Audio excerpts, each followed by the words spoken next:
What's up guys, it's Jeremy here back with a highly requested video to add to my posture series. In this video we're going to talk about anterior pelvic tilt, also known as lower cross syndrome.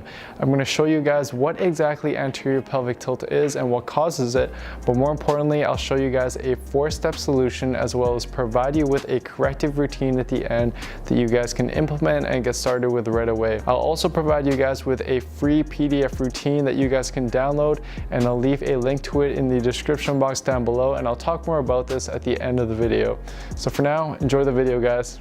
For those who are unaware, anterior pelvic tilt is a postural pattern characterized by a forward tipped pelvis that causes the hips to get pushed out back and the abdomen to stick out forward, which creates a slight curve in the lower back. Now the root cause of this can be from a variety of factors, but is nowadays most commonly due to extended periods of sitting while in this posture. But it's important to note that a slight anterior pelvic tilt is perfectly normal. Research tends to show that about 85% of healthy males and 75% of healthy females exhibit a slight anterior pelvic tilt. But with that being said, problems can start to arise in those who have a more prominent anterior pelvic tilt and lift weights. Because as soon as you start performing loaded movements like the squat and the deadlift with an anterior pelvic tilt, it creates a lot more stress on your lower back and inhibits your force production. In the long run, this commonly results in lower back tightness and pain and prevents you from lifting heavier weights or properly activating the glutes. Therefore, if this is the case for you, then it's definitely something that you want to look into correcting. But before we dive into the corrective routine, it's important to know the reasoning behind it. Research has indicated that anterior pelvic tilt is often the result of some muscles that have gradually become underactive and other muscles that have become overactive. Typically, it's the abdominals and the glutes that have become weakened, and it's the hip flexors and the erector spinae that become overactive. So to solve this, you want to focus on stretching the overactive muscles, primarily the hip flexors, while strengthening the weakened muscles, which are the abdominals and the glutes. But the routine I'll provide you and other routines you may have seen online will be of little help if you don't first learn how to properly maneuver your pelvis, which leads me into step 1 of the video.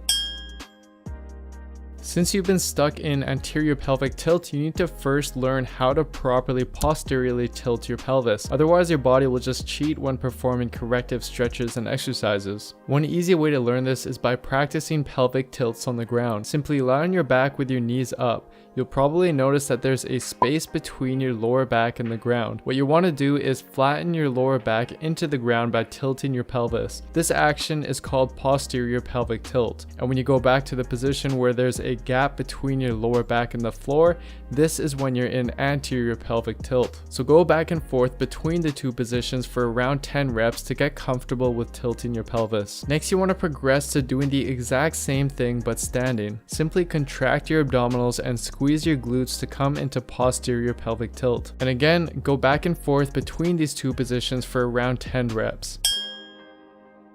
Now that you've hopefully learned how to posteriorly tilt your pelvis, we want to carry that over into strengthening exercises for both your underactive glutes and abdominals. The first exercise is the hip thrust and will mainly target your glutes, but the key is to do them properly. Basically, all you're doing is driving your hips towards the ceiling.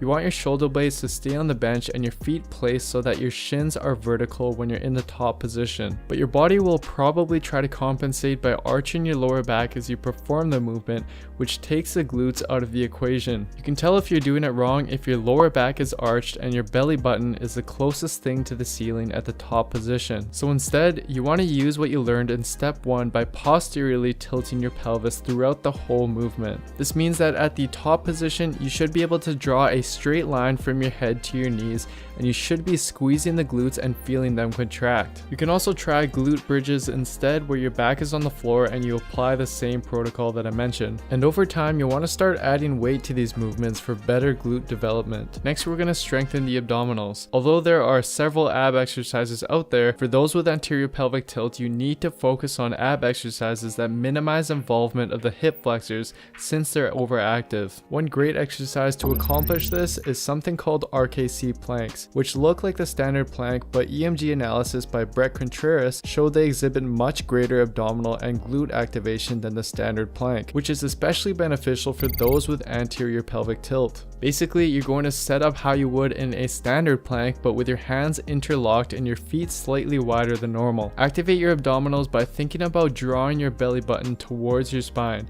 And then again, using what we learned in step 1, you want to posteriorly tilt your pelvis by squeezing your glutes and keeping them contracted throughout the movement. Hold this position for as long as possible without letting your lower back arch.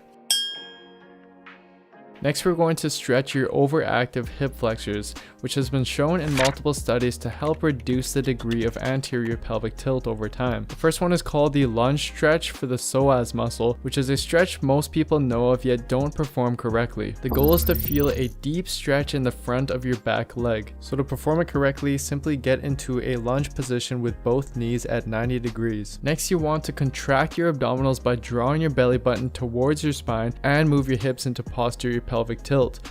For a lot of you, if done properly, this position will already provide a sufficient stretch. But if you want an even deeper stretch, simply lean forward while maintaining your posterior pelvic tilt as you shift forward. You can also rotate your upper body to the opposite side for more of a stretch. Hold each side for around 10 deep breaths. The second stretch is going to specifically target the rectus femoris, which is another hip flexor muscle and is often the tighter muscle in those with anterior pelvic tilt. Simply place your back foot up on a bench or couch with your other foot planted forward.